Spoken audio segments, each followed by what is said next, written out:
I was between patients. Chart review. The kind of mindless work that lets your brain wander.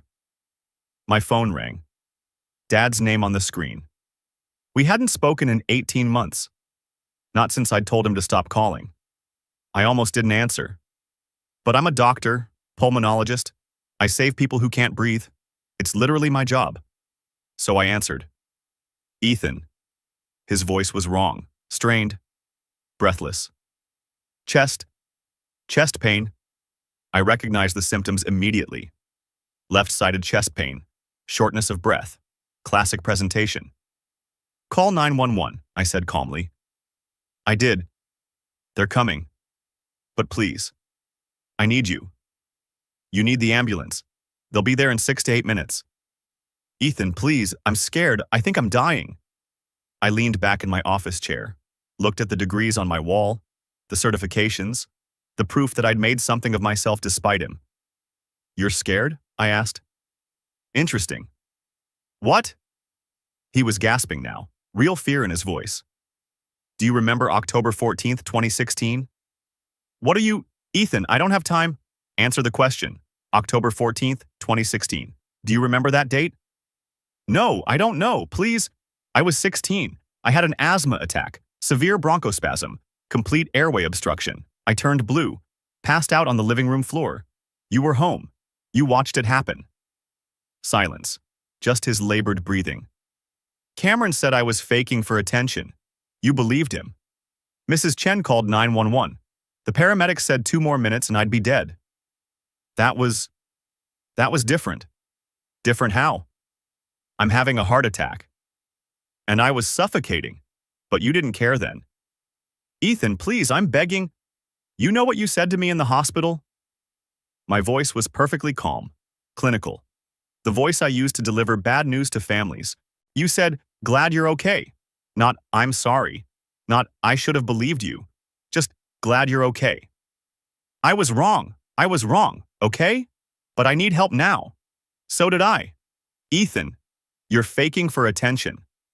I heard his sharp intake of breath. Not from the heart attack, from the words. What? That's what Cameron said. What you believed. So I'm returning the favor. You don't mean that. The ambulance will be there soon. They're professionals. They'll take care of you, unlike what you did for me. Please. I'm your father. Biologically, that's about it.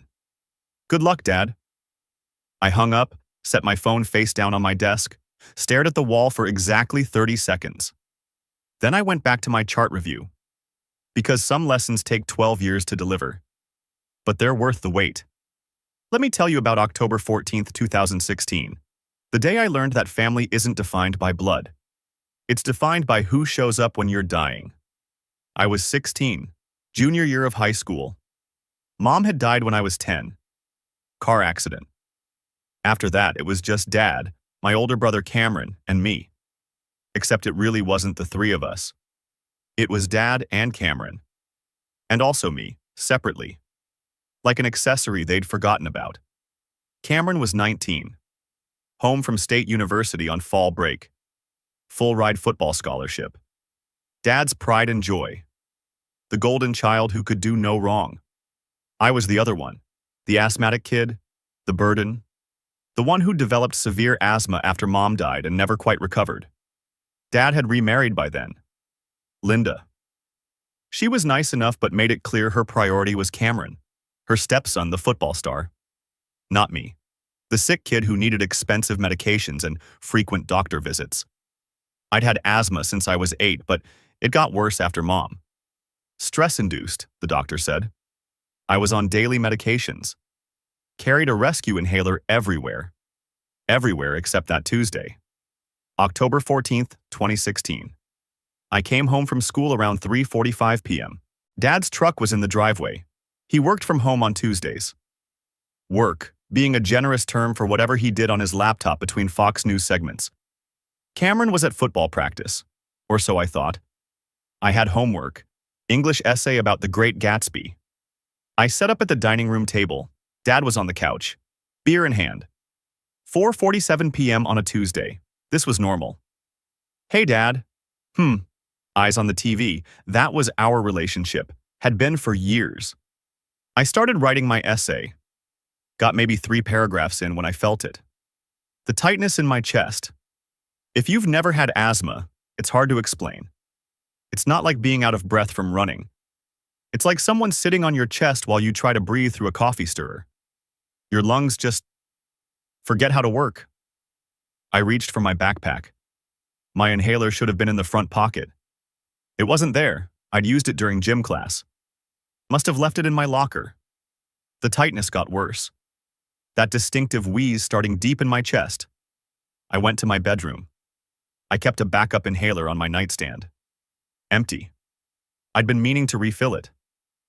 Panic started. Not emotional panic. Physical panic. Your body's response when it realizes oxygen isn't coming. I went back downstairs. The wheezing was louder now. Dad glanced over, annoyed. You okay? Inhaler. Empty. Need hospital? He sighed. Just go refill your prescription. Can't breathe enough. Ethan, you're talking. If you can talk, you can breathe. You're fine. That's not how it works. That's not how any of it works. But he'd never bothered to learn. I sat down at the table, tried the breathing techniques they'd taught me. Pursed lip breathing. Slow and controlled. It wasn't working. My lips started tingling. Fingertips going numb. Classic hypoxia. The front door opened. Cameron. Practice had ended early. He walked in sweaty gym bag over his shoulder, looked at me hunched over the table, wheezing, and laughed. Dude, what's your problem? I couldn't answer. Couldn't get enough air. Dad finally looked over. Really looked. Saw me struggling. What's wrong with him? Cameron dropped his bag, walked closer, studied me like I was performing. Then he said it. The words that would echo in my head for 12 years. He's faking. I shook my head desperately. Tried to speak. Nothing came out but a weak wheeze. He's faking for attention, Cameron said confidently. He does this all the time. I didn't. I'd had exactly 3 ER visits that year. All legitimate, all documented. But Cameron had decided years ago that I was dramatic, that I exaggerated my asthma for sympathy. And Cameron's word was law in our house. Dad stood up, walked over to me. Ethan, seriously? Knock it off. I looked at him, tried to communicate with my eyes what I couldn't say with my voice. Help me, please. I'm dying. He saw a teenager seeking attention. Get up. You're embarrassing yourself. I couldn't get up, couldn't move. All my energy was focused on trying to breathe. My vision started going gray at the edges. The wheezing got quieter. Not because I was getting better, because there wasn't enough airflow to make sound. Silent chest. That's what doctors call it. It's the most dangerous phase of an asthma attack. It means the airways are so constricted that air can't move at all. It means you're minutes from death. Cameron was still standing there, arms crossed. He's been pulling this crap since Mom died. Total drama queen. I thought so, Dad said. He actually sounded vindicated, like he'd caught me in a lie. I tried to stand. My legs wouldn't work. Everything was shutting down. Hypoxia does that. Your body prioritizes the vital organs. Everything else gets sacrificed. I fell forward, hit the table, slid off the chair, landed on the floor. My lips were blue now. I could feel it. That cold, numb sensation. I looked up at them, at my father, at my brother. Both standing there, watching, not moving. Cameron shook his head. This is pathetic, dude. Dad pulled out his phone. For a second I thought, maybe, he's calling 911. But no, he was checking a text. From work, probably. My vision tunneled. Gray became black. The last thing I heard was Cameron's voice. See? He's fine, just being dramatic. Then nothing. I blacked out on our dining room floor at 5:03 p.m. Blue lips, not breathing, heart rate dropping. 2 minutes from permanent brain damage. 3 minutes from death. And my father stood there watching. My brother laughed and called me pathetic. What happened next? How I survived? Who saved me? What they said at the hospital? That's a story for later. Right now, all you need to know is this. I died for 2 minutes on October 14th, 2016. And when my father called 12 years later, gasping about chest pain, begging for help, I remembered every second of that day. And I gave him exactly what he'd given me. Nothing. I don't remember what happened next. The blackout, the rescue, the ambulance. I've pieced it together from what people told me later. But here's what I know.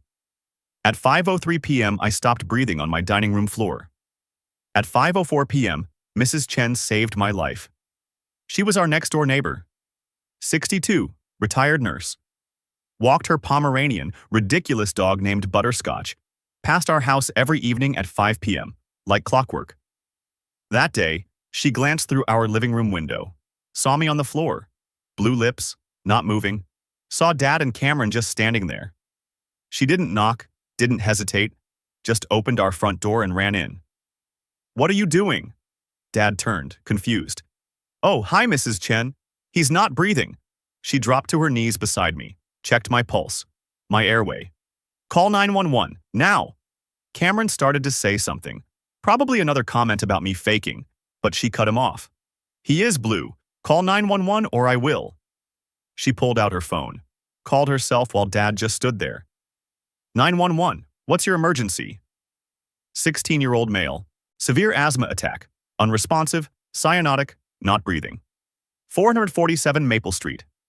Send ambulance now. She tilted my head back. Started rescue breathing. 1 breath. 2. 3. Dad and Cameron watched like they were observing a science experiment. The ambulance arrived at 5:11 p.m., 8 minutes from when I'd collapsed. The paramedics told Mrs. Chen later that I'd stopped breathing completely around 5:09 p.m. 2 minutes without oxygen. 2 more minutes, and I'd have had permanent brain damage. 4 more minutes, and I'd be dead. They put an oxygen mask on me, bagged me manually, forcing air into my lungs with a hand pump. Started an IV, hit me with epinephrine, albuterol, steroids. My heart rate came back up around 5:14 p.m. I started breathing on my own at 5:16 p.m. I woke up in the ambulance, confused, terrified, oxygen mask covering half my face, a paramedic leaning over me. "Hey buddy, you're okay. Bad asthma attack. We're taking you to the hospital." I tried to talk. He stopped me. "Don't talk, just breathe. Nice and slow." I looked around. Mrs. Chen was there, sitting beside me, holding my hand. "Your dad's following in his truck," she said gently. Even through the fog and fear, I noticed. He didn't ride with me, even after I'd stopped breathing, even after I'd nearly died. He couldn't be bothered to ride in the ambulance with his dying son. They admitted me to ICU, severe asthma exacerbation with respiratory failure. That's what the chart said. I was on high-flow oxygen, IV steroids, breathing treatments every 2 hours. The pulmonologist came to see me the next morning. Dr. Sarah Kim. I still remember her name. "You're very lucky," she said, pulling up a chair. "Another 2 minutes and we'd be having a very different conversation." "What kind of conversation?" "The kind about brain damage. Or worse." She looked at my chart. "Your father was home when this started?" "Yeah." "And he didn't call 911? I didn't answer, still trying to protect him somehow. "Ethan." Her voice was firm but kind. "You have severe persistent asthma. Do you understand what that means? It's bad? It means every attack is potentially fatal. You can't take this lightly, and neither can your family." She wrote something in my chart. Long note. I found out later she'd documented everything. Flagged it as a potential safety concern. Put it in the system. Dad showed up that afternoon. No Cameron. He'd already gone back to campus. Football practice couldn't wait. Dad sat in the chair beside my hospital bed. Looked uncomfortable. "How you feeling?" "Okay. Doctor says you'll be fine." "Yeah." The monitors beeped. I focused on the oxygen saturation number. 94%, better than the 76% I'd had in the ambulance. "That was pretty scary," he said after a long silence. "Yeah." More silence. Glad you're okay. That was it. That was the whole acknowledgement. Not, I'm sorry I didn't believe you. Not, I should have called 911. Not, I almost let you die. Just glad you're okay. Like I'd had a minor inconvenience. Like I'd missed the bus or failed a quiz. Not a near-death experience. Dad? I kept my voice neutral. Yeah? Why didn't you call 911 when I said I couldn't breathe? He shifted, looked at the floor. Cameron thought you were faking. You've been, well, pretty dramatic since Mom died. I wasn't faking. I know that now. But you didn't know then. So you just watched me turn blue. I didn't realize it was that serious. I told you I couldn't breathe. What did you think was happening? His face hardened. I'm not a doctor, Ethan. How was I supposed to know? You don't need to be a doctor to call 911 when your kid says they can't breathe. My heart rate spiked. The monitor alarm went off. A nurse came in immediately. Everything all right? Fine, Dad said quickly. Just talking. She checked my vitals. Gave Dad a look that clearly said, calm down or leave. After she left, we sat in uncomfortable silence. I should go, Dad said finally. Let you rest. Okay. He stood, grabbed his jacket, paused at the door. Ethan? Yeah? Try to keep your inhaler with you from now on. Would have prevented all this. Then he left. And I understood. In his mind, this was my fault. For not having my inhaler. Not his fault for ignoring me. Not Cameron's fault for lying. Mine. Mrs. Chen visited every day, brought me books, sat with me when Dad didn't show up. On day 3, she asked the question everyone was avoiding. Sweetheart, are you safe at home? I thought about it. Really thought about it. Physically? Probably. They weren't abusive, just neglectful. Emotionally? I'd never been safe. Not since Mom died. I'm okay, I said. She didn't look convinced. You have my number, day or night. You need anything, you call. I will, thank you. For everything. You don't need to thank me for doing what your father should have done. That stayed with me. I was discharged after 3 days. Mrs. Chen picked me up. Not Dad. He had a work call that couldn't be rescheduled. She drove me home. Made sure I had my medications. 3 new inhalers. Peak flow meter. Written asthma action plan. I put 1 inhaler in my backpack, 1 in my jacket pocket, 1 on my nightstand. Never again would I be without one. Never again would I trust them to help me. Life went back to normal after that. Except normal meant something different now. Cameron came home for Thanksgiving. Never mentioned the incident. Never apologized. Just acted like nothing had happened. At dinner, Dad told everyone about Cameron's football stats. His potential NFL future. How proud he was. Nobody asked about my asthma attack, my hospital stay, my near-death experience.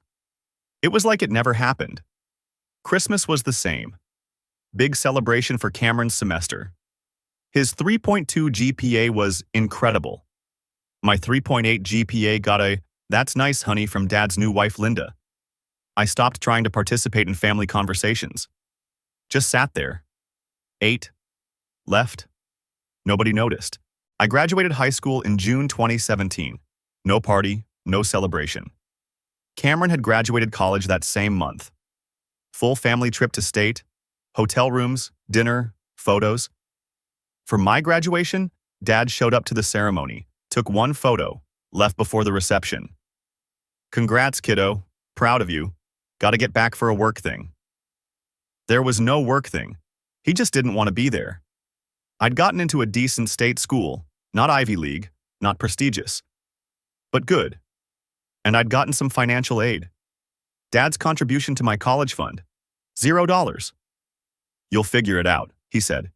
You're smart. Cameron needed the help more with football and all. Cameron's full-ride scholarship apparently still needed supplementing. I worked 2 jobs that summer, saved every penny, moved into a dorm in August. Dad helped me move in, spent 20 minutes in my room, looked around, said nice, and left. Cameron's move-in had been a family event. Furniture shopping, decorating, tears. Mine was a Tuesday afternoon drop-off. I called home once a week that first semester. Dutiful son checking in. The conversations were always the same. How's school? Good. Busy. That's nice. Did you hear Cameron made second string?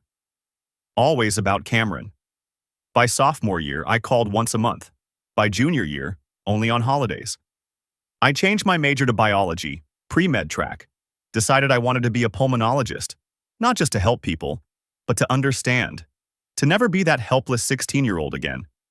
I worked in the campus pharmacy, then got a job in the university hospital, started as a transporter, moved up to ER tech.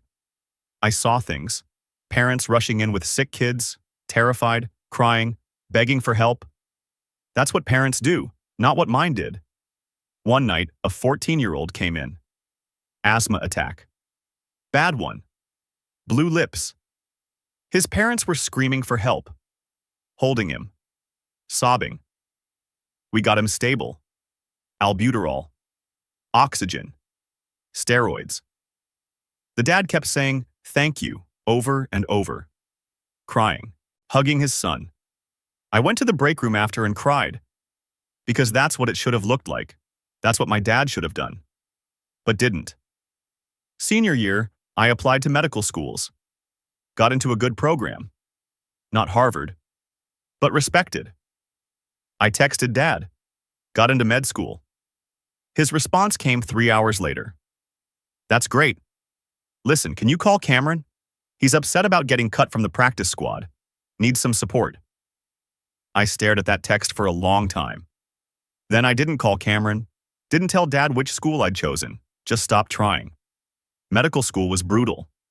4 years of exhaustion, debt, and doubt. But I loved it, especially pulmonology. Learning about lungs, about asthma, about respiratory failure, understanding exactly what had happened to me that day. Silent chest. Hypoxic respiratory failure. Status asthmaticus. Medical terms for your family let you die. I graduated medical school at 26, top quarter of my class. Dad didn't come to the ceremony. Cameron had a big game that weekend. I walked across the stage alone. Got my white coat. Took a selfie. Posted it to Facebook with the caption, Dr. Ethan Morrison, MD. Got 200 likes from people who weren't my immediate family. Dad commented 3 days later, "Proud of you, son." I didn't respond. I started my residency at a major hospital. Pulmonology and critical care. Long hours. Brutal schedule. But I was saving lives. Kids with asthma. Adults with COPD. People who couldn't breathe. I gave them what I'd needed. Immediate help. Belief. Care. By age 28, I was finishing residency. Had a job offer lined up. $280,000 salary. Major hospital. My own practice. I bought a house. Small. Comfortable. Mine. Dad found out through Facebook. A cousin had tagged me in a congratulations post. He called. First time in 6 months. You bought a house? Why didn't you tell me? Why would I? Because I'm your father. Are you? Silence. What's that supposed to mean? It means you haven't acted like a father in 12 years. Not since October 14th, 2016. Jesus, Ethan. Are you still hung up on that? Hung up? I nearly died. You watched me die. And you never apologized. I said I was glad you were okay. That's not an apology. What do you want me to say? Nothing. I don't want anything from you anymore. I hung up, blocked his number, changed mine a month later. That was 18 months ago. 18 months of silence, of building a life, of saving people who actually wanted to be saved. And then he called. From a different number I didn't have blocked. Heart attack, chest pain, begging for help. And I gave him the same thing he'd given 16-year-old me. Nothing. The same nothing he'd given when I turned blue and stopped breathing. The same nothing he'd given for 12 years of birthdays, graduations, achievements. Nothing. And you know what? It felt fair. Finally, completely fair. My phone started ringing 30 minutes after I hung up on Dad. Cameron. I let it go to voicemail. He called again. And again. 5 times in 10 minutes. Finally, I answered. What the heck is wrong with you? Hi, Cameron. Dad's in the hospital. Heart attack. They said you hung up on him. I did.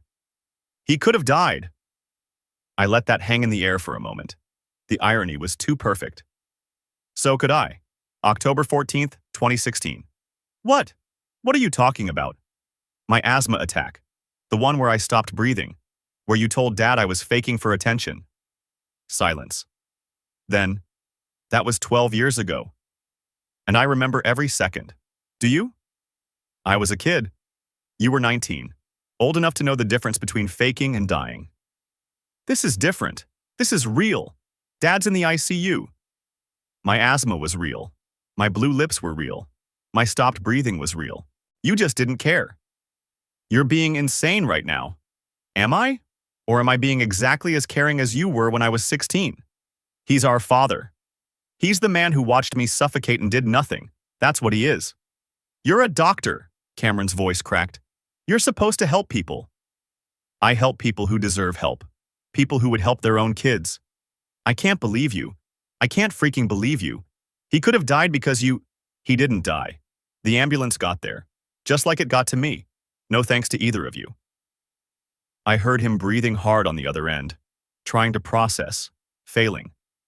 You're going to regret this, he said finally. I regret a lot of things, Cameron. Not helping Dad isn't one of them.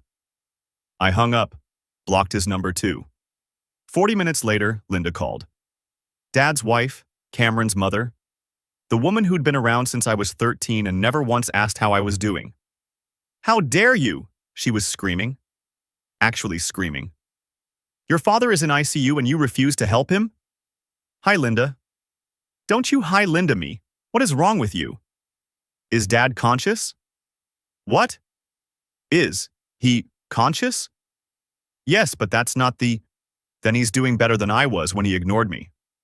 Oh my God, you're still on about that asthma thing. That asthma thing.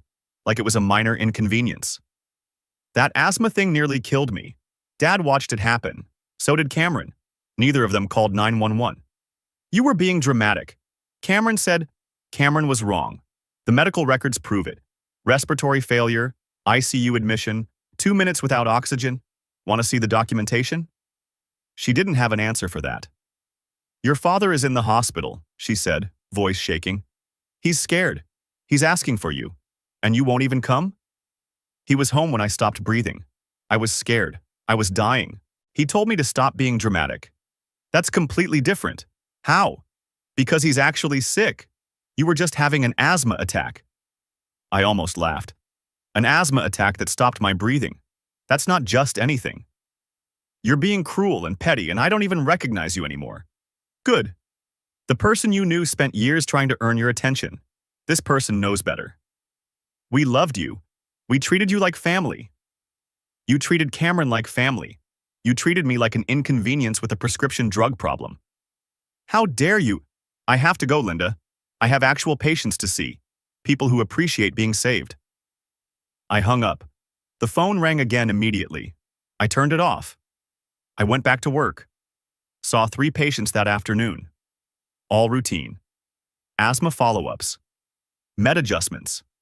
Easy cases. At 6 p.m., I turned my phone back on.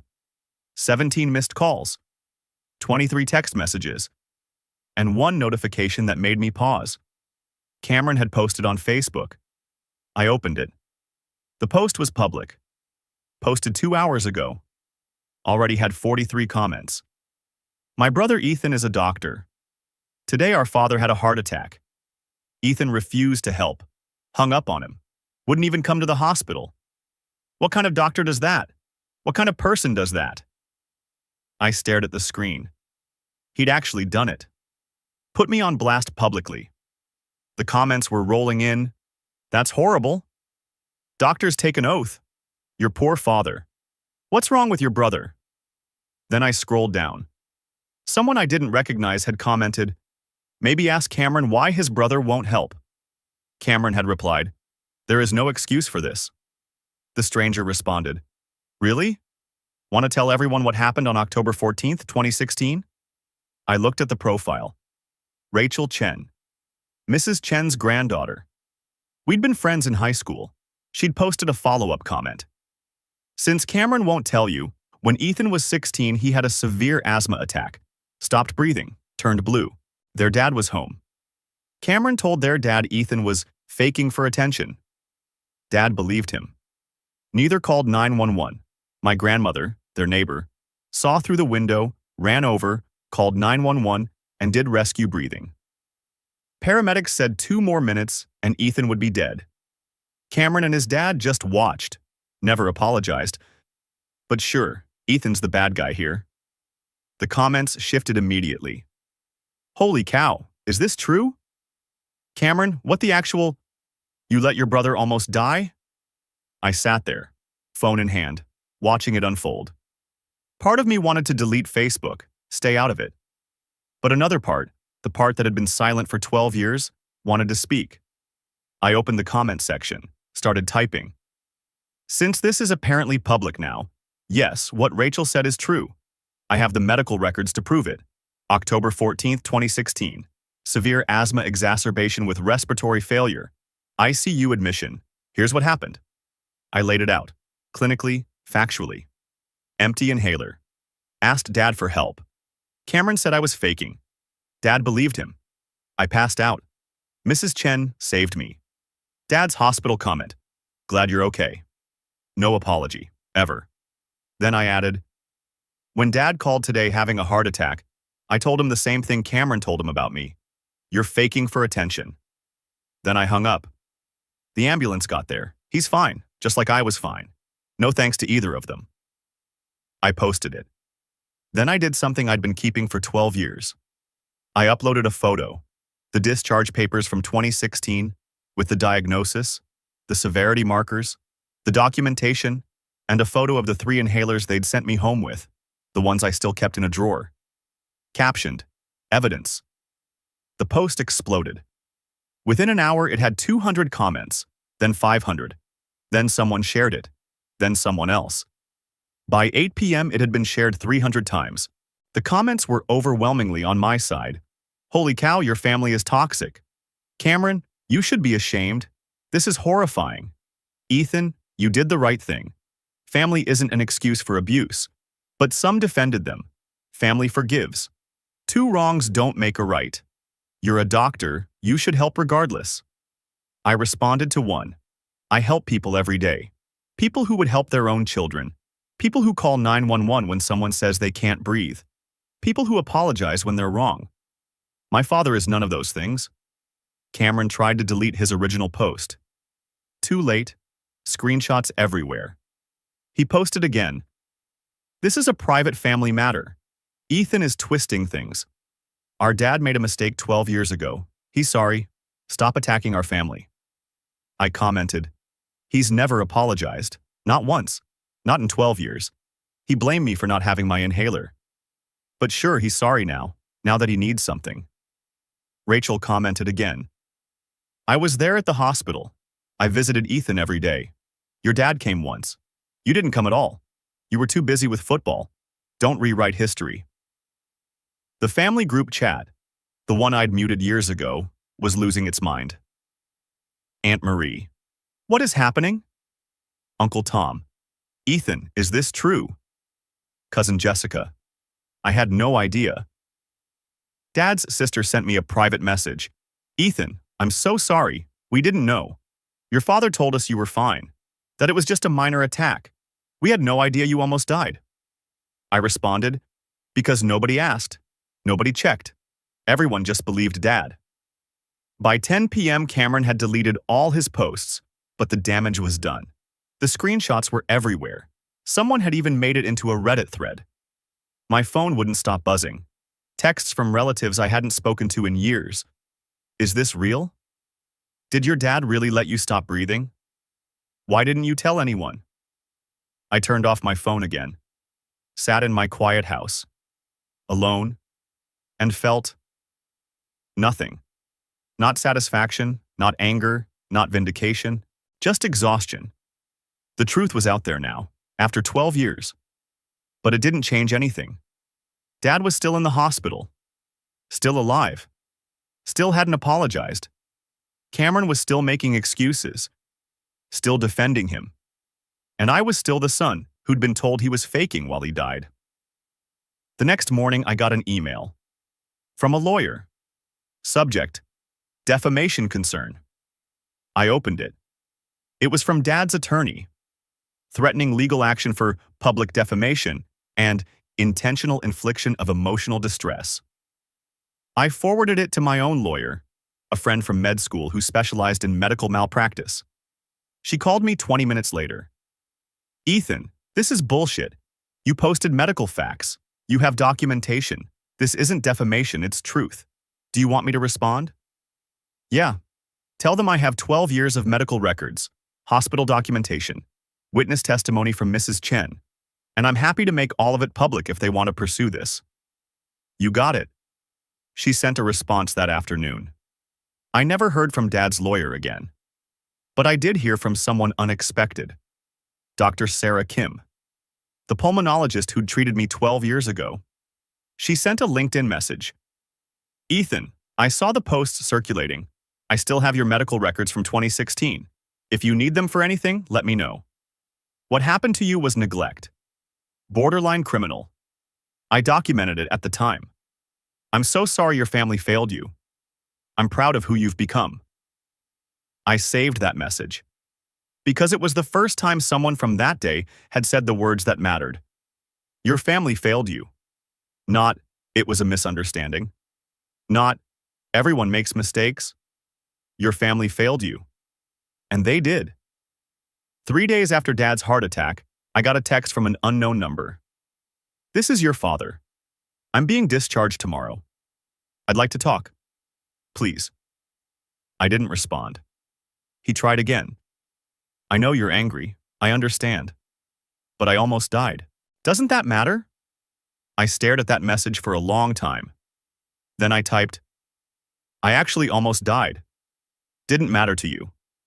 His response came immediately. "That was different." "How?" No response. I blocked the number. A week later, the Facebook drama had died down. The posts were still there. The screenshots still circulated. But the comments had slowed. Life went back to normal. I went to work, saved lives, came home. And when my phone rang with unknown numbers, I didn't answer. Because some bridges don't need rebuilding, some distances are healthy, and some apologies come too late, even when they finally come at all. 6 months after Dad's heart attack, I ran into him at the grocery store, produce section. I was picking out apples, turned the corner. There he was. Older, grayer, thinner. The heart attack had aged him. We both froze. "Ethan." "Dad." Silence. Shoppers moving around us. Muzak playing overhead. Normal Tuesday afternoon. Nothing about this was normal. "How are you?" he asked. "Fine. I've been trying to reach you." "I know." More silence. He looked at my cart. Vegetables. Meal prep containers. The organized life of someone who has their shit together. "You look good," he said. "Thanks." "Work going well?" "Yeah." This was excruciating. Small talk with a stranger who happened to share my DNA. "Ethan, can we talk? Really talk?" "We are talking." "You know what I mean." I looked at him. Really looked. Saw the desperation. The hope that maybe, somehow, I'd forgive everything. "What do you want to say, Dad?" "I'm sorry. For that day. For not believing you. For all of it." "Okay." He blinked. "Okay. I accept your apology." Relief flooded his face. "So we can..." "I accept your apology. That doesn't mean I forgive you." The relief died. "What's the difference?" "Apology is you feeling better. Forgiveness is me letting you back in." "Not happening." "Ethan, I almost died." "So did I. Difference is, I was 16 and you were supposed to protect me." "I made a mistake." "You made a choice. You chose to believe Cameron over me. You chose not to call 911. You chose to blame me for not having my inhaler instead of apologizing for watching me suffocate. A woman with a shopping cart squeezed past us. We stepped aside. I can't change the past, Dad said quietly. No, you can't. So what? We just never talk again? Maybe. I don't know. But right now? Yeah. That's where we are. I'm your father. Biologically, he flinched. I raised you. You fed me and gave me a room. That's not raising. That's housing. That's not fair. You want to know what's not fair? I save lives every day. Kids with asthma, parents terrified their child will stop breathing, and I give them what I needed from you. Immediate help. Belief, care, things you couldn't be bothered with. I did care. You cared when it was convenient, when Cameron wasn't more important, when it didn't interrupt your TV show. Silence. What can I do? His voice cracked. To fix this? Nothing. There's nothing you can do. 12 years too late for that. So I'm just supposed to live with this? I've lived with it for 12 years. Your turn. I grabbed an apple, put it in my cart. I have to go. Ethan, please. Take care of yourself, Dad. I walked away. He didn't follow. 1 year after the heart attack, I got an email. Subject: please read. From Dad. I almost deleted it. But curiosity won. Ethan, I know I don't deserve your time. I know I have no right to ask for anything. But I'm writing this because I need you to know something. I'm dying. Really dying this time. COPD, heart failure. The doctors say 6 months, maybe less. I'm not asking for help. I'm not asking you to visit. I'm not asking for forgiveness. I just wanted you to know you were right about everything. I failed you when you needed me most. I believed Cameron because it was easier than admitting my son was in danger. I blamed you because taking responsibility was too hard. I told myself you were fine, that you were dramatic, that you'd turned out okay, so it didn't matter.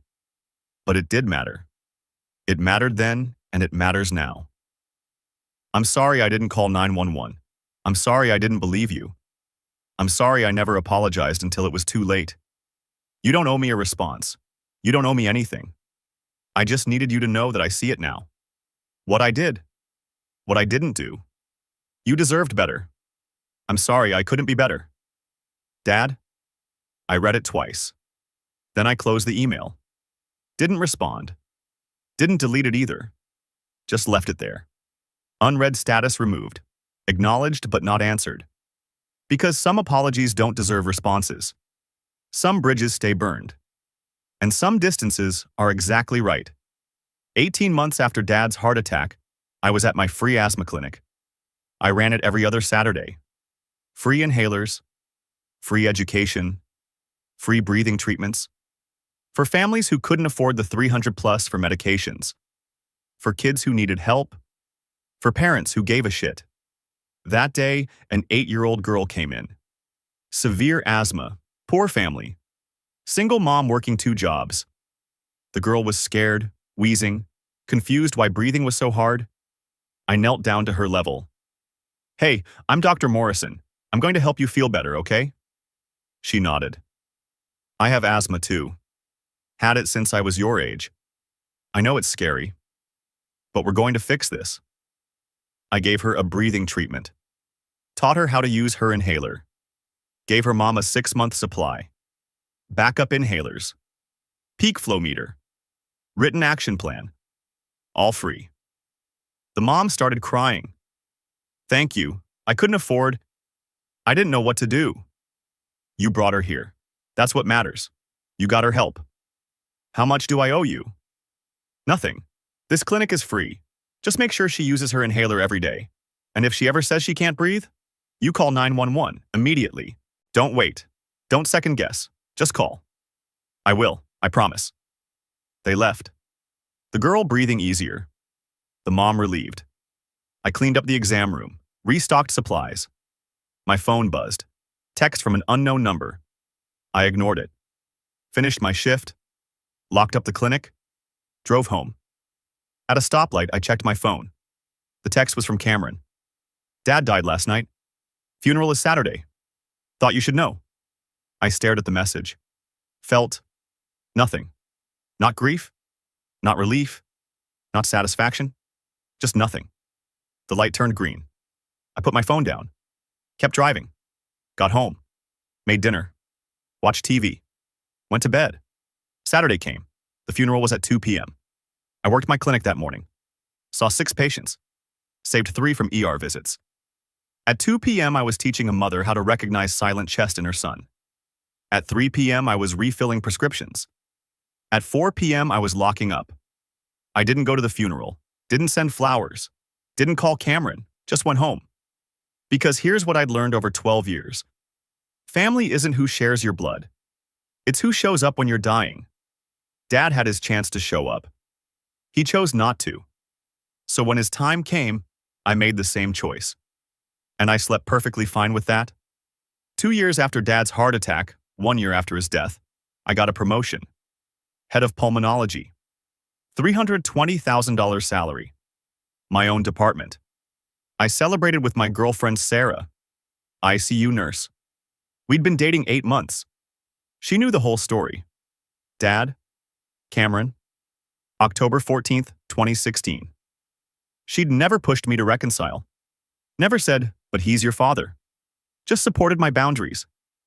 That night, over dinner, she asked, "Do you ever regret it? Not seeing him before he died?" I thought about it honestly. No. I regret that he died without learning, without changing.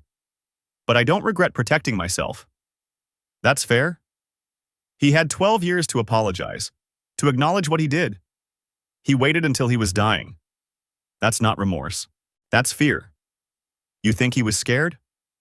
I think he realized too late that actions have consequences, even for parents. She squeezed my hand. You're a good person. You save lives every day. I save people who want to be saved, people who show up for their kids, people who call 911 when someone says they can't breathe. And your dad wasn't those things. No, he wasn't. We finished dinner, went home, watched a movie. Normal life, peaceful life. The life I'd built without him. 3 years after hanging up on Dad, I was training a new resident. Young kid, 26, eager, smart. We were treating a teenager, 16, severe asthma attack. The kid was scared, parents terrified. I walked the resident through it. Albuterol, oxygen, steroids, peak flow measurements. The kid stabilized, started breathing easier. The dad grabbed my hand. Thank you so much. I didn't know what to do. He said he couldn't breathe and I panicked. You did exactly right. You brought him here. You got help immediately. I was so scared. That's because you care. That fear? That's love. He started crying. His wife hugged him. The kid looked embarrassed but relieved. After they left, the resident asked, "You're really good with families. How'd you learn that?" Experience, I said. I know what it's like to be that 16-year-old who can't breathe. Yeah? Yeah. Bad asthma attack when I was his age. Nearly died. Scary. It was. But I learned something important. What? The difference between parents who show up and parents who don't. He nodded. Didn't ask for details.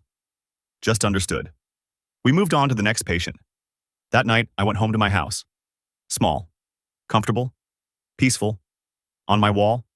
My medical degree. My board certifications. Photos with Sarah. No photos of Dad. No photos with Cameron. Just me. My achievements. My life. I made dinner, called Sarah. Told her about my day. Saved 3 kids from intubation today. That's amazing. Just doing my job. You're good at your job. I had good motivation. Wanted to make sure no 16-year-old ever feels what I felt. Mission accomplished. We talked for an hour. Made plans for the weekend. Hung up. I sat on my couch. Quiet house. Calm mind. My phone didn't ring with family drama. No guilt texts. No manipulation. No demands. Just peace. The peace that comes from knowing your worth. From setting boundaries. From understanding that some people don't deserve access to your life, even when they're dying. especially when they're dying. Because the time to show up isn't when you're scared. It's when someone else is. Dad had his chance on October 14th, 2016. He chose not to take it. So when he called 12 years later, gasping for help, begging for mercy, I gave him exactly what he'd given me. Nothing. And I'd do it again. Every single time. Because some lessons are worth 12 years. And some people learn too late that indifference, like asthma, can be fatal. The difference? Asthma can be treated. Indifference can't. And I'm finally, completely, perfectly okay with that.